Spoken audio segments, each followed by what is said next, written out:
Hey, Joshua, you feeling all right? I'm fine, Satija. It's just, I'm feeling very anxious. About what? Well, you see, I've been participating in this Dare to Compare video project that's been hosted by my friend, the movie fan. The project was supposed to be uploaded last year, but unfortunately, because one of our collaborators has been having a lot on his plate for the past several months, we're uploading it to this year's Passover instead. And that's about 2 Mondays away.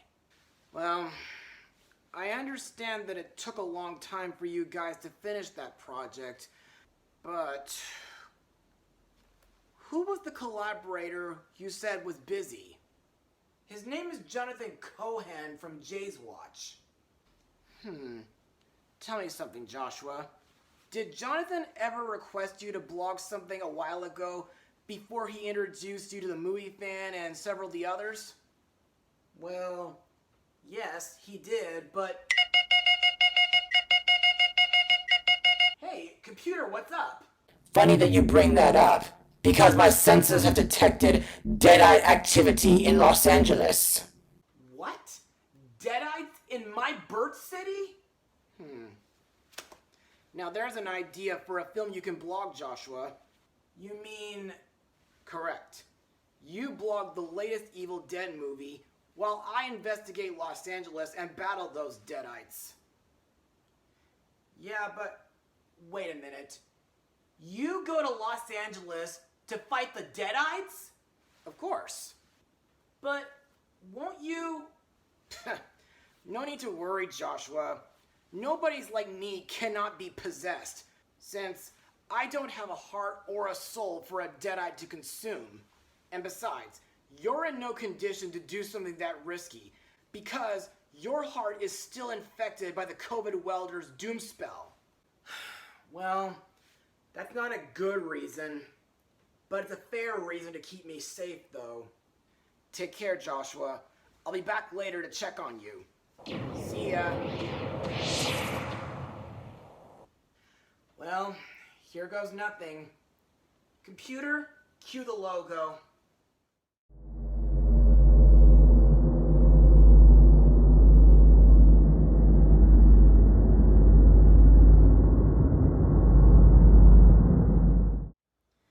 Hey everybody, I'm Joshua Orro, the Mustang Prince, and welcome to Mustang Prince Orro Reports.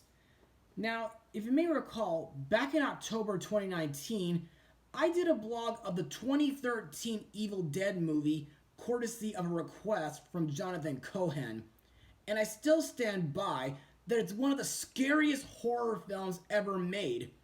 Heck, even scarier than the first 3 films that were released from 1981 to 1992.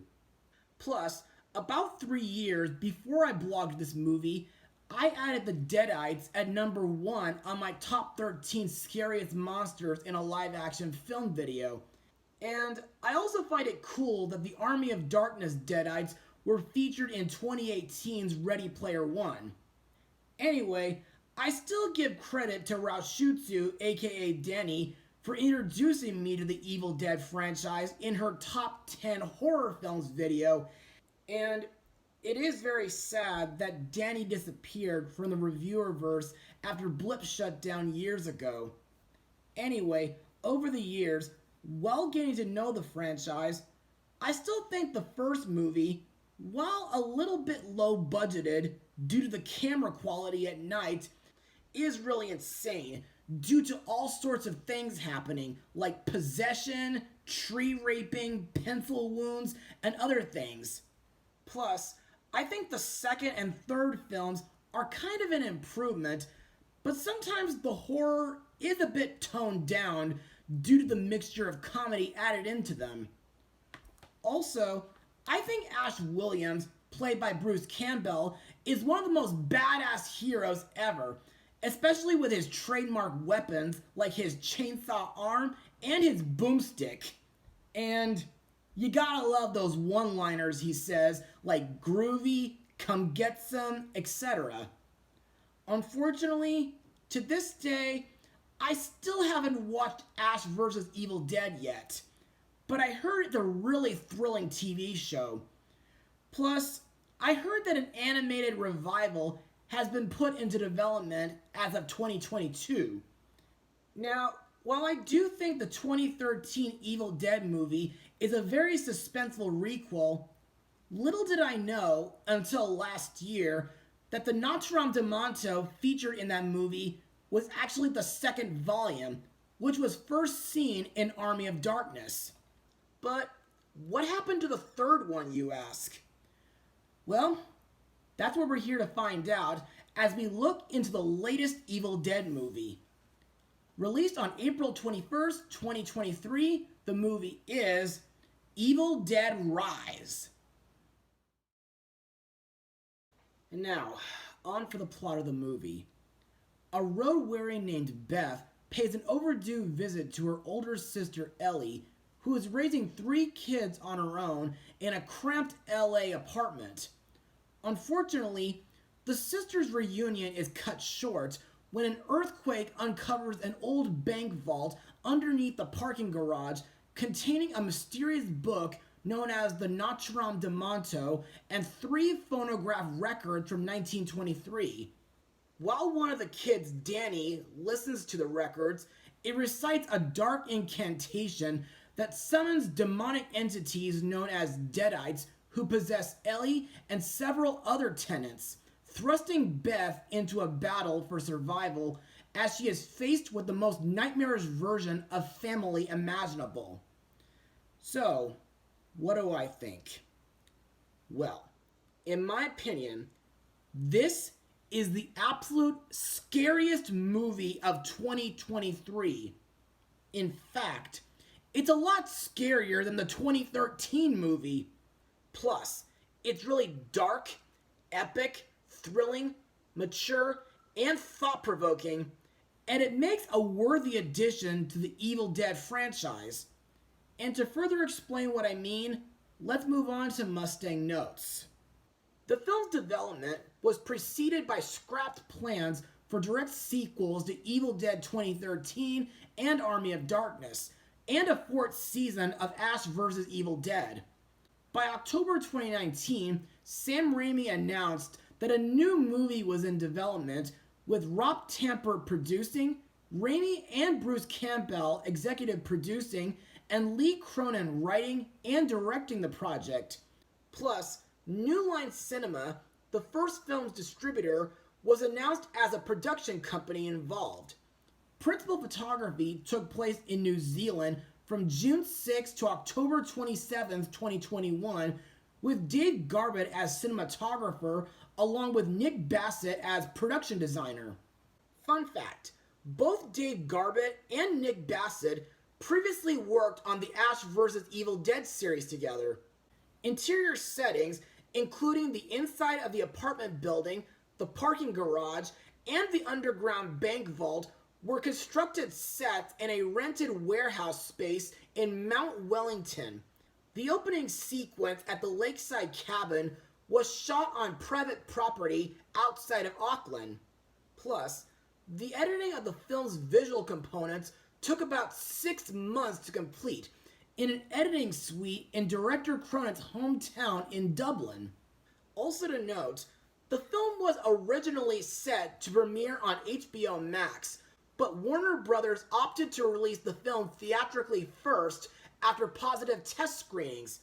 And after the movie was released, it received positive reviews from critics, and it grossed over $147 million worldwide, becoming the highest grossing film of the series.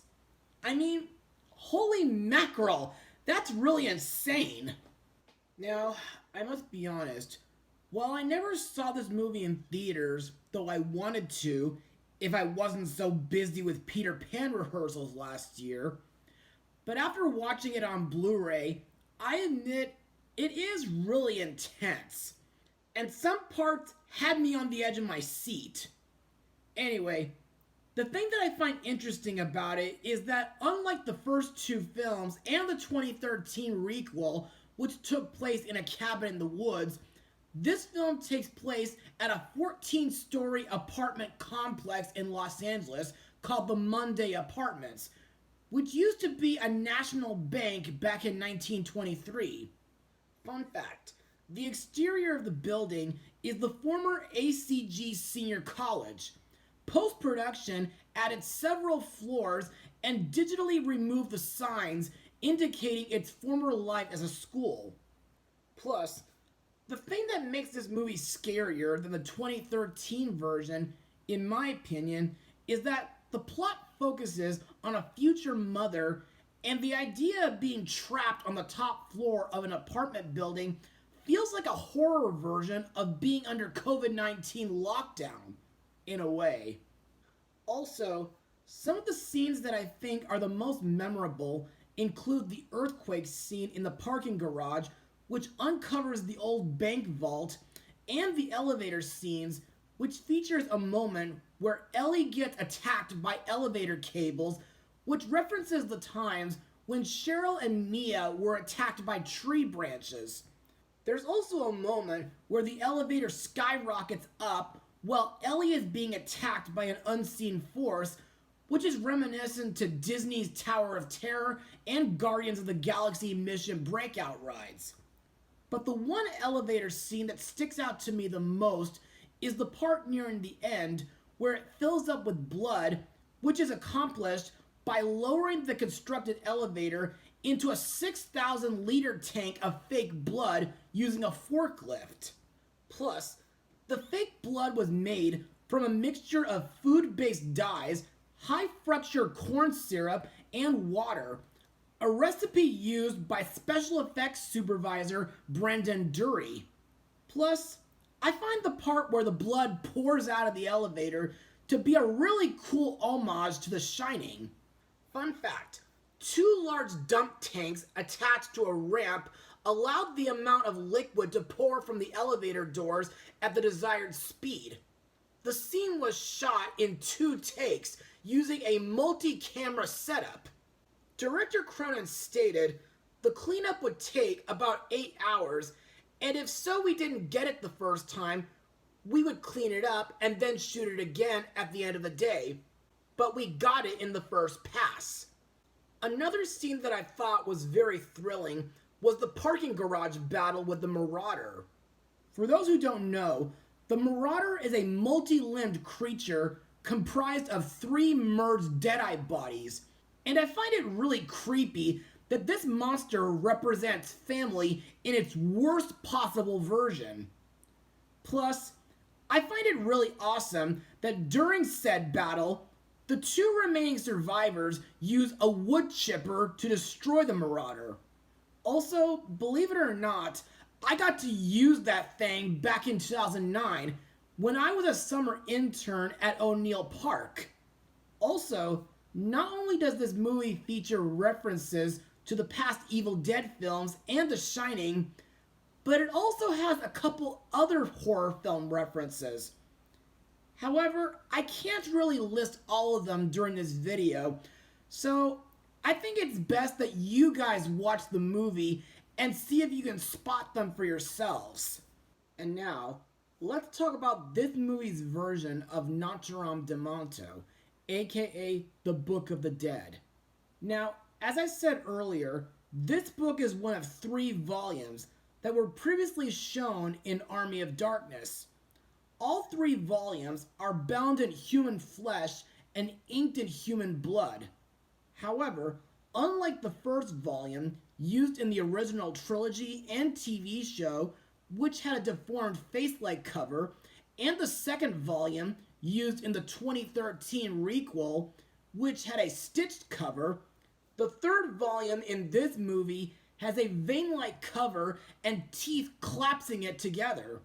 Also, while the first 2 were both found in the basement of a cabin, this volume, along with 3 vinyl records made by Father Marcus Littleton, was found buried within a secret vault inside a Los Angeles bank, which was later converted into Monday Apartments, and the vault was sealed beneath the building's new parking garage.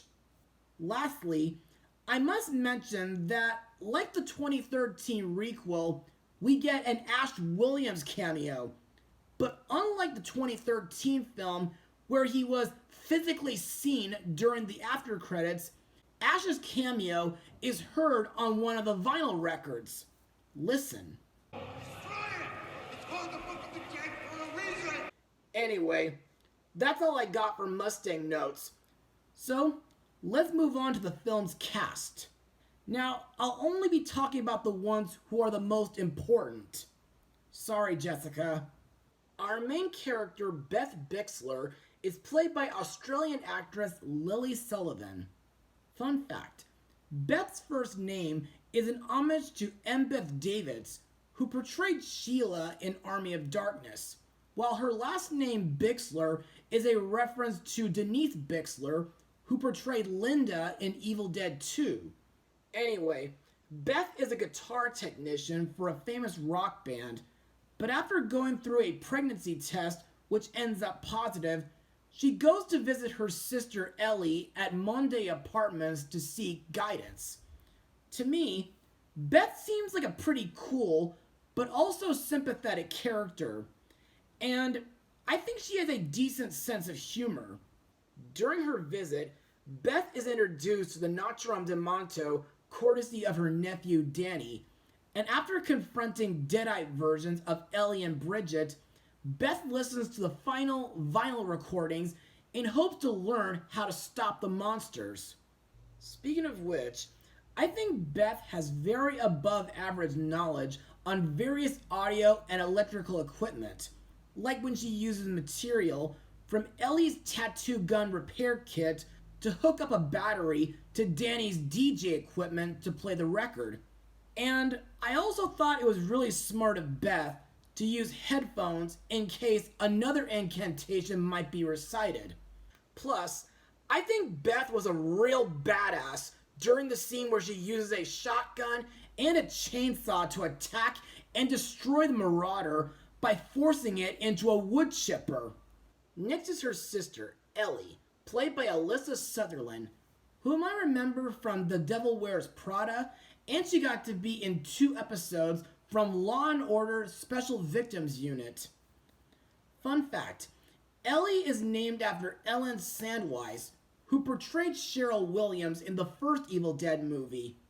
Ellie is a tattoo artist and a single mom ever since her ex-husband Jay left her and her children. To me, while Ellie is a loving mother, she seems like someone who has gone through a bit of stress lately, and her relationship with Beth has been kinda close, but mixed at times. Plus, sometimes she calls Beth a groupie or Bethy Boo.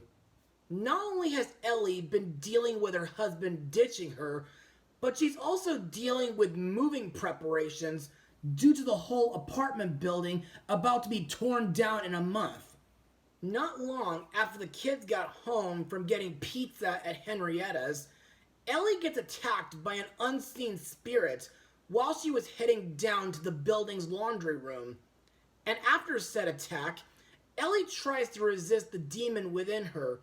Unfortunately, she sadly dies after pleading with Beth to protect her children, and she fully transforms into a Deadite mother. To me, Ellie's Deadite form is kind of like Mia and Cheryl's. Plus, she's very hostile, chaotic, violent, manipulative, and menacing. Also, I find it pretty interesting that Alyssa Sutherland was inspired by Jim Carrey's acting in The Mask. What Deadite Ellie does throughout this movie is stab Beth in the hand with a shard of glass, stab Bridget in the cheek with a tattoo gun, attack the neighbors in the corridor, and trick Cassie into opening the door. But her scariest moment, in my opinion, is when she realizes that Beth is pregnant and when she attempts to rip the fetus out of her. Next we come to Ellie's oldest daughter, Bridget, played by Gabrielle Eccles. Fun fact, Bridget is one of 2 characters named after Bridget Fonda, who played Linda in Army of Darkness. Bridget is the second child in Ellie's family, and she's a global warming activist who attends protests opposing large corporations whose companies threaten nature. Anyway, in my opinion, Bridget makes a lot of sense compared to most teenagers in horror films who act like complete idiots. You see, she feels unsettled about the book that Danny found underneath the parking garage, and she tells him to put it back. After her possessed mother attacks her with a tattoo gun, Bridget gets contaminated with her evil infected blood. But then things get worse when she starts coughing up black bile and insects, and then she becomes a Deadite just like Ellie. What Bridget does after getting possessed is eat a wine glass, attack Beth with a cheese grater, and later attacks Danny while being covered in a sheet and then stabs him with a kitchen knife, which almost reminds me of what Michael Myers did in the first Halloween movie. Next we have Danny, Ellie's son, played by Morgan Davies, who during the same year played Kobe in the live-action One Piece series. Fun fact, Danny is named after Dan Hicks, who played Jake in Evil Dead 2. Danny is the oldest out of the three kids, and he's an aspiring DJ who operates a record turntable. In my eyes, Danny is not the best character in the movie, due to him wandering into the underground bank vault, recovering the Naturom Demonto and a series of century-old vinyl records, believing that he could sell said book and use the money to help out his mother. Plus, I thought his stupidest moment is when he listens to the vinyl records and accidentally awakens the Deadites in the process, which makes Danny kind of similar to Scotty and Eric. But on the positive side, I'm glad that Danny tried to stop the turntable upon hearing the incantation, and he makes a pretty good brother while protecting Kathy from the Deadite versions of Ellie and Bridget. Speaking of which, I thought it was really awesome when Danny fights Deadite Bridget by using a spray can and the oven's open flame, which engulfs her in fire. Sadly, Danny dies after getting stabbed, which led to him also getting turned into a Deadite. Next up is Cassie, the youngest of Ellie's children, played by newcomer Nell Fisher. Fun fact, Cassie is named after Cassie Wesley, who portrayed Bobby Joe in Evil Dead 2. To me, Nell Fisher does a pretty good job for her first film role, and I think her character Cassie is not just adorable and innocent, but I think she shares a pretty great bond with her Auntie Beth. However, I felt really bad for the poor child due to her watching her mom and her siblings become evil Deadites. Also, I thought Cassie's bravest moments was when she used Stephanie, a wooden mop stick with a baby doll head, to penetrate directly through Deadite Bridget's head. By the way, Cassie created Stephanie after Danny told her the story about an alleged ghost which haunts the apartment building, and she hoped to use Stephanie to protect herself from said ghost. Plus, I also liked the part where Cassie helps Beth by throwing her a pair of scissors from underneath the table so that Beth could stab Deadite Ellie in the nostril, and when she turns on the wood chipper while Beth forces the Marauder into the feed chute. Plus, before she found out that Beth was pregnant, Cassie thought that she might make a good mom someday. Also to note, Nell Fisher says that her favorite part of the movie was the elevator scene, because who doesn't want to be covered in blood? Another character to talk about is Father Marcus Littleton, played by Mark Mitchinson, who also plays Ellie's neighbor, Mr. Fonda, along with Crosby in Ash vs. Evil Dead, Braga in the Hobbit sequels, and he got to lend his voice in several Power Rangers TV shows from 2012 to 2022. Now, this character is the library keeper at St. Patrick's Cathedral, and in my opinion, Littleton is kind of similar to Professor Raymond Noby from the first two Evil Dead films. You see, back in 1923, he was in possession of the third volume of Naturom Demonto. He presented the book to fellow clergymen and sought approval from the church to translate it, as he had believed that some of its passages could possibly benefit humanity, but was unfortunately rejected by the elders. Good on them, though.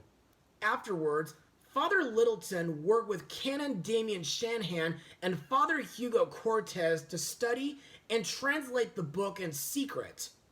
After translating a spiritual resurrection passage, Littleton made a recording of himself reading aloud the incantation on a vinyl record for archival purposes. Unfortunately, the incantation awoke a Kandarian demon, which attacked and turned Father Cortez into a Deadite. Canon Shanahan and several other priests were soon possessed as well, leaving Littleton to fight them. Once he had defeated the Deadites, Littleton took the book and hid it within a secret vault alongside various religious objects within a Los Angeles bank, and he made a final recording as a warning to whoever comes into contact with Naturom Demonto, stating that the book cannot be destroyed and that the Deadites are nearly unstoppable. And now on to my final words. Overall, Evil Dead Rise is a terrifying and thrilling movie, and it makes a pretty good addition to the Evil Dead franchise. The cinematography is well done. I like that the story focuses on motherhood, that it features Volume 3 of Naturom Demonto, and that it takes place in an LA apartment building. The atmosphere is mostly bone-chilling and dark, and several scenes can put you on the edge of your seat. The main character, Beth, is cool, humorous, and sympathetic. Her sister Ellie is a loving mother and a terrifying Deadite. The kids are pretty memorable too, even though Danny was pretty stupid to take the book from the vault and unleash the Deadites. Bridget made a lot of sense, and Cassie was really adorable and brave. Plus, I thought the musical score by Stephen McKeon is really intense and suspenseful. The final battle with the Marauder was epic and badass, and Lee Cronin did a great job writing and directing this movie. So, if you folks are Evil Dead fans or horror movie fans, then you should definitely give this movie a watch. But I wouldn't recommend it for anybody under the age of 17 though. Now, I hear there is a possibility that a sequel might happen in the next year or so, and if this is true, then I really hope that Ash Williams, Mia Allen, Beth Bixler, and Cassie will team up together to find a way to put an end to those Deadites once and for all. Anyway, I give Evil Dead Rise a 93% out of 100.